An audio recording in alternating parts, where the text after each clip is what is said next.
Hello, my friend.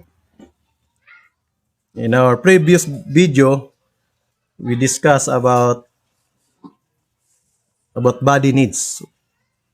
We have physical needs, mental needs, emotional needs, and here the fourth one is social needs. So our discussion today is about our social needs.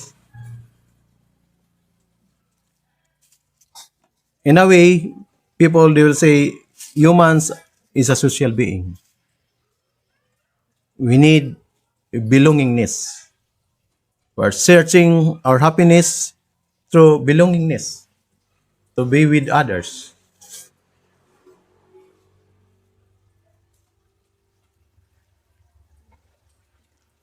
And human as a social being, I've said, we have we start our social identity through first to our family.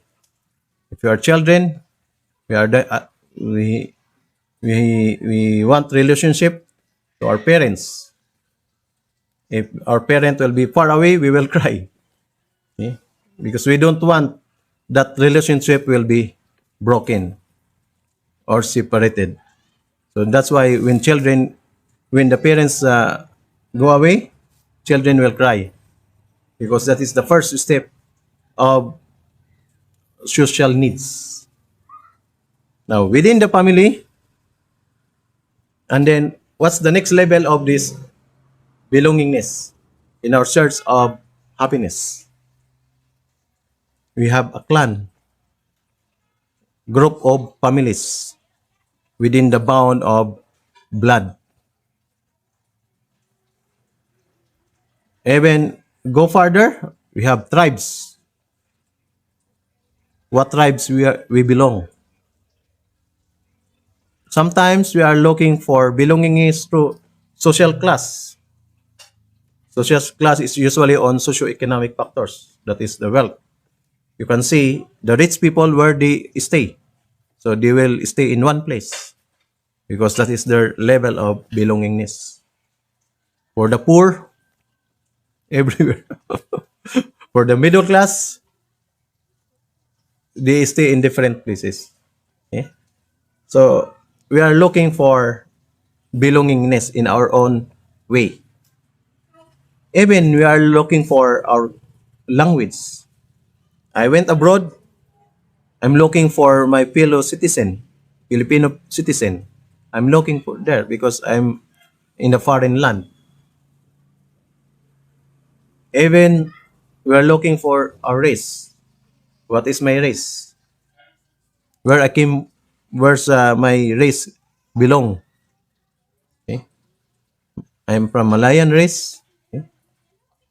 Even for India, there's a caste system. So they have different caste system. There's also creed and also social status. What are those social status? It's based on one factors like family descent, honor, prestige, or an occupation and position in society. Like position in society, like for engineers. So we want a certain group of like for me, I'm engineer, so I'm looking for engineers which belong to my degree, like electronics engineer. I'm electronics engineer. So I'm looking for this group. Now I'm also belong to one fraternity group, which is Eagle, Philippine Eagle, or in Philippines we call this as Agila. So I'm looking my social identity through these groups. I can find belongingness if I join them. And even for us, we want to find belongingness for our education, where you study in elementary, in high school, in college, in vocational school. That's why every year, some people they want to be togetherness. We call this as alumni.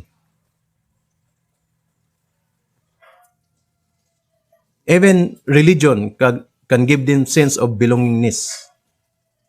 Which church he belong, which temple he worship, which mosque he prayed. And even culture, we have this belongingness. We are looking for our own culture. In the northern part, they have different culture. In the southern part of the region, they have different culture. And even belongingness in the search of your identity for that community. You want gender, even gender, women's group, men's group, lesbian groups, what else? Gay groups. Okay? So we have different gender. We want to be belong because we are social being. And even to the other level, and even we want a regional group. The highest I can say is a nation, which country you belong. So you are proud because you have that passport. You are belong to that group. You are belong to that nation. Like for me, I'm Filipino. So I have Philippine passport. So I'm looking my identity through this social interconnection.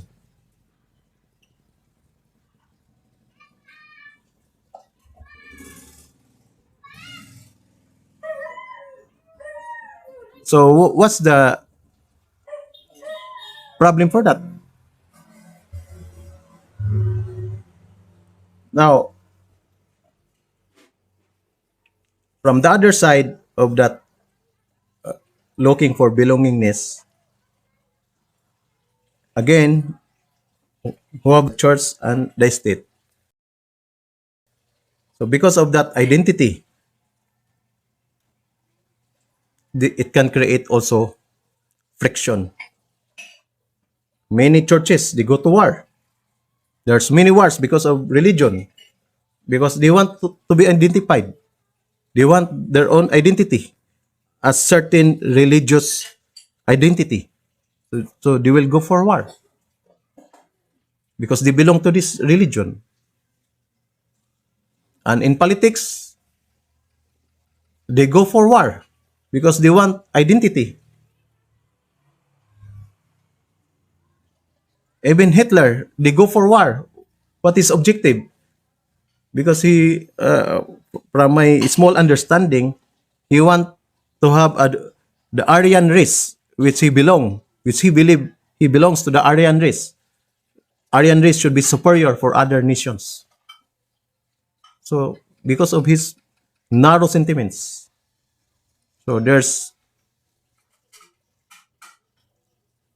we can see the negative of this our social needs, our belongingness.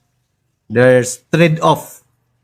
There's a destruction if we are talking about these extreme sentiments that I'm only belong to this group.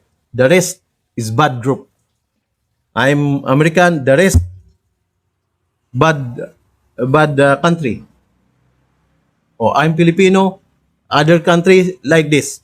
So if my mentality become this narrow narrow, so there's a lot of trouble.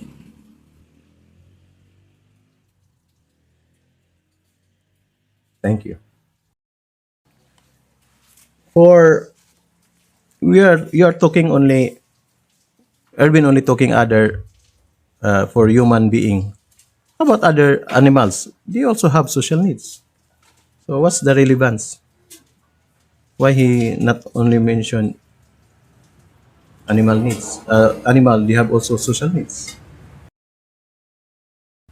Okay. Thank you for your questions. In my analysis and interpretations, you are right. Even animals also show social affection towards their immediate community. So Erwin's intention is for us to have bigger expressions of our socialization. From conscious socializing with, with our immediate neighborhood to conscious socializing in our community, our school, country, nationals, our nations in general. From self to cosmic expressions of socialization. These are the avoidance also for the narrow sentiments or our identity that cause so many sufferings and agonies in the world. As he mentioned, it will create social tensions that resulted or uh, resulting in fights between nations, war between nations. It's because of due to political aspect, religious grounds, and economic dimensions due to mainly to our narrow social sentiments.